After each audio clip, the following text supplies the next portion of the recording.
Assalamualaikum warahmatullahi wabarakatuh. Saya Adi Zalina Ali dengan NIM 2524 1010 2039 akan menjelaskan jawaban saya dari soal remedial kuis 1 sistem basis data kelas A.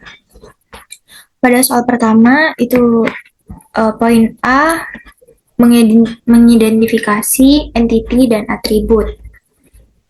Jadi di sini saya sudah menuliskan kurang lebih ada 7 entiti yang saya buat dari soal yang tertera di soal. Yang pertama ada entiti peternakan. Entiti peternakan itu termasuk ke dalam kategori benda nyata untuk menyimpan data peternakan sapi.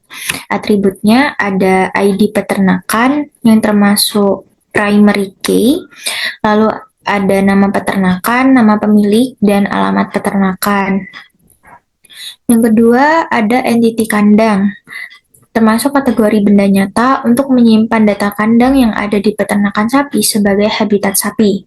Atributnya ada ID kandang yang termasuk primary key, nama kandang, dan jumlah sapi.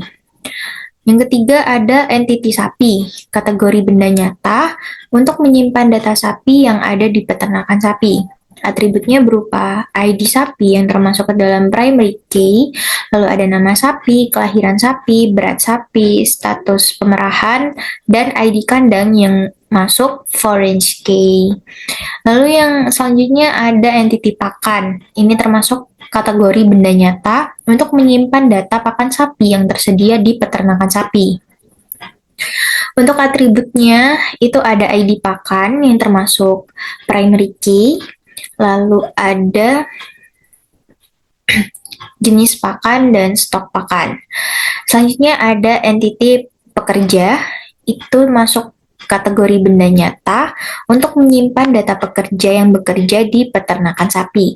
Atributnya ada ID pekerja yang termasuk primary key, lalu ada nama pekerja, alamat pekerja, nomor telepon, dan jabatan. Nomor telepon di sini itu termasuk ke unique UID.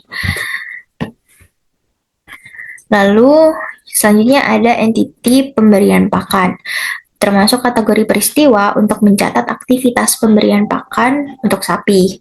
Atributnya itu ada ID pemberian pakan yang termasuk primary key, lalu ada tanggal pemberian, waktu pemberian, dan jumlah pakan. Ada juga ID pakan, ID pekerja, dan ID sapi yang termasuk dalam foreign key. Dan yang terakhir itu ada entiti pemerahan, termasuk kategori peristiwa untuk mencatat aktivitas pemerahan susu sapi. Atributnya ada ID pemerahan yang termasuk ke dalam primary key juga, lalu ada tanggal pemerahan, jumlah susu, kualitas susu, ID pekerja yang termasuk foreign key, dan ID sapi juga termasuk foreign key. Lanjut untuk yang poin B, ini membuat relationship atau relasi antar entiti. Di sini saya menuliskan beberapa. Yang pertama itu relasi antara entiti peternakan dengan entiti kandang. Cardinality-nya tuh termasuk ke one to many. Lalu untuk optionality-nya itu peternakan tidak wajib karena setiap peternakan tidak harus memiliki kandang. Sedangkan kandang itu wajib karena setiap kandang harus berada di dalam peternakan. Selanjutnya ada relasi antara entiti peternakan dengan entiti sapi. Cardinality-nya tuh one to many. Dan optionality-nya itu peternakan tidak wajib karena peternakan tidak harus memiliki sapi, dan sapi itu wajib karena sapi harus berada di dalam peternakan. Selanjutnya ada relasi antara entiti peternakan dan entiti pekerja. Cardinality-nya tuh one to many. Optionality-nya peternakan itu tidak wajib karena peternakan tidak harus memiliki pekerja, sedangkan pekerja wajib karena pekerja harus bekerja di peternakan. Untuk kandang sapi, relasi antara kandang dengan sapi itu cardinality-nya one to many. Untuk optionality-nya itu kandang tidak wajib karena kandang tidak harus berisi sapi, sedangkan sapi itu wajib karena sapi harus berada di dalam kandang. Selanjutnya itu di relasi antara entiti sapi dengan entiti pemberian pakan. Cardinality-nya itu one to many, sedangkan optionality-nya itu sapi tidak wajib karena sapi belum tentu diberi makan, dan pemberian pakan itu wajib karena pemberian pakan pasti diberikan kepada sapi. Selanjutnya yaitu relasi antara entiti sapi dengan entiti pemerahan. Cardinality-nya itu one to many, dan untuk optionality-nya itu sapi tidak wajib karena ada sapi yang tidak harus melakukan pemerahan susu seperti sapi jantan. Sedangkan pemerahan itu wajib karena pasti pemerahan itu dilakukan oleh sapi, yaitu sapi betina. Selanjutnya ada relasi antara entiti pakan dengan pemberian pakan. Cardinality-nya itu one to many. Optionality-nya, pakan itu tidak wajib karena tidak semua pakan diberikan pada pemberian pakan. Sedangkan pemberian pakan itu wajib karena pemberian pakan pasti menggunakan satu jenis pakan. Selanjutnya, relasi antara pekerja dan pemberian makan, pemberian pakan. Cardinality-nya itu one to many. Optionality-nya, pekerja tidak wajib karena pekerja belum tentu melakukan pemberian pakan, dan pemberian pakan itu wajib karena pemberian pakan pasti dilakukan oleh pekerja.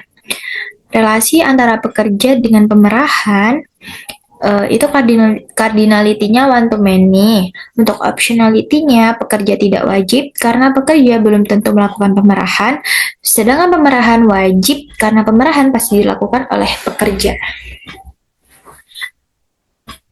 Selanjutnya kita masuk ke poin C, yaitu membuat IRD. Jadi di sini saya telah membuat IRD-nya sesuai dengan entity dan atribut yang sudah saya tulis di atas. Total ada 7 entity yang saya buat. Ada entiti peternakan, entiti pekerja, entiti pemberian pakan, entiti pemerahan, entiti pakan, entiti kandang, dan entiti sapi. Dan ini juga sudah saya saling hubungkan atau saya buat relationship-nya sesuai dengan yang saya tulis tadi. Lalu saya engineer juga untuk mengetahui nih mana yang termasuk primary key, mana yang termasuk foreign key, terus ada juga yang masuk ke UID, unique identifier.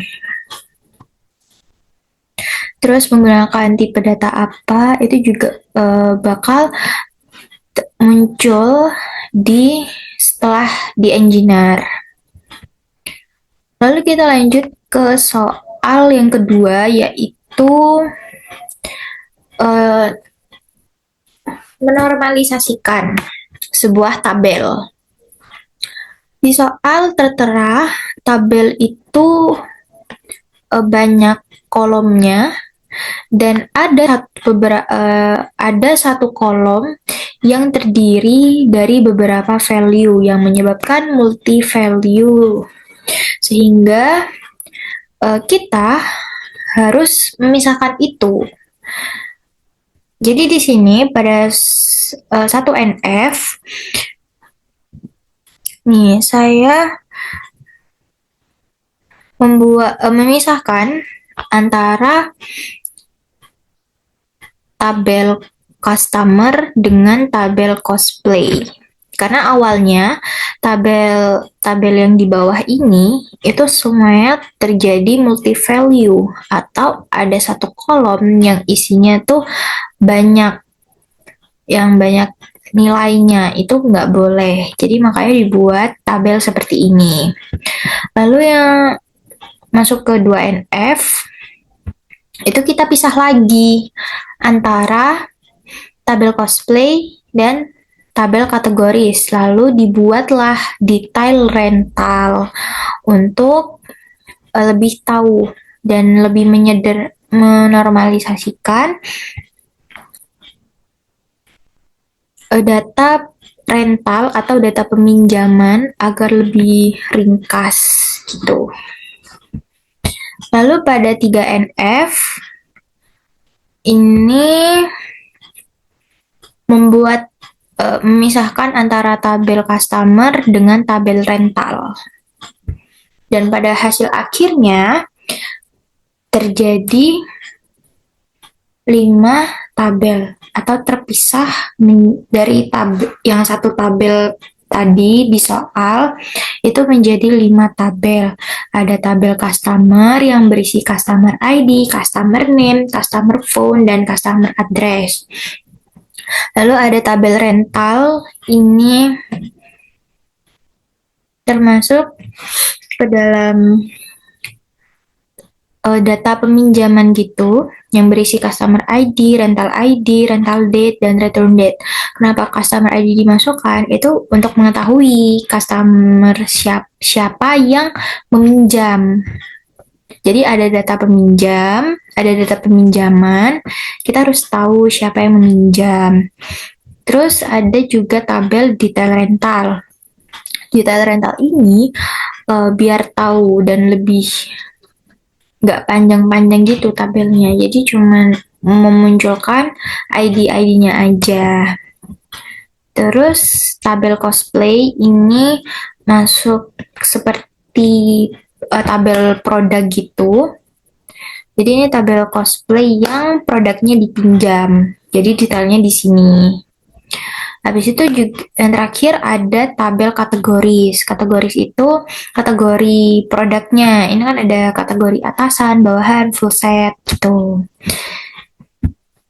Jadi mungkin itu saja yang bisa saya sampaikan. Mohon maaf apabila ada kesalahan dalam berkata. Kurang lebihnya mohon maaf. Terima kasih. Wassalamualaikum warahmatullahi wabarakatuh.